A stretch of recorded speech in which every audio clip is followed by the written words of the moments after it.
நம்முடைய இரட்சகராகிய இயேசுவின் நாமத்தில் உங்கள் யாவருக்கும் என் அன்பின் வாழ்த்துக்கள். நம்மை தைரியப்படுத்தும் கர்த்தர். சங்கீதம் 138 அதிகாரம் 3வது வசனம். நான் கூப்பிட்ட நாளில் எனக்கு மறு உத்தரவு அருளினீர்.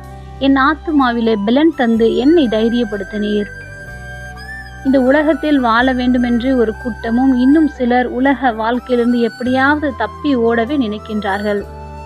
சங்கீதக்காரன் துன்பத்தின் நடுவில் நடந்தாலும் கர்த்தர் எல்லா தொல்லையிலும் இருந்து விடுவிப்பார், காப்பாற்றுவார் என்று முழு இருதயத்தோடும் தேவனை துதிக்கின்றதை பார்க்கின்றோம்.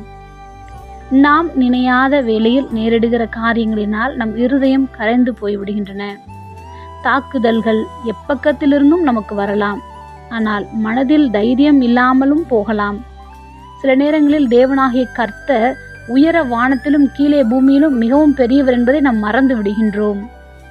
நாம் அவரை நோக்கி கூப்பிடும் போது ஆத்துமாவில் பலனும் மன தைரியமும் கிடைக்கின்றது. இன்று அவர் கற்பித்த நியமங்களையும் நியாயங்களையும் செய்ய கவனமாய் இருக்கும் போது நாம் பாக்கியவான்களாயிருப்போம். நாம் பலம் கொண்டு திடமனதாயிருந்து தைரியமாயிருந்து எந்த காரியத்தை குறித்தும் பயப்படாமலும் கலங்காமலும் இருப்போம். ஏனென்றால் கர்த்தர் தமது பார்வைக்கு நலமானதை நமக்கு செய்வார். தாவீது கர்த்தருடைய கிருபையை உண்மையை முழுமையாக நம்பினான்.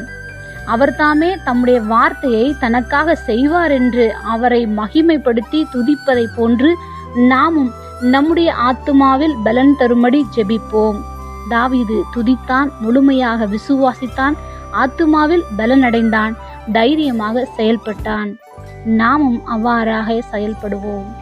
ஜெபம். அன்பின் பரம தகப்பனே, எப்பொழுதும் எங்களோடு கூட இருக்கிறவரே, நாங்கள் கூப்பிடுகின்ற ஒவ்வொரு நாளும் எங்களுக்கு உத்தரவு கொடுத்து எங்கள் ஆத்துமாவில் பலன் தந்து தைரியப்படுத்துகிற உம்முடைய கிருபைகளுக்காக நன்றி செலுத்துகிறோம். இயேசுவின் நாமத்தில் பிதாவே, ஆமென்.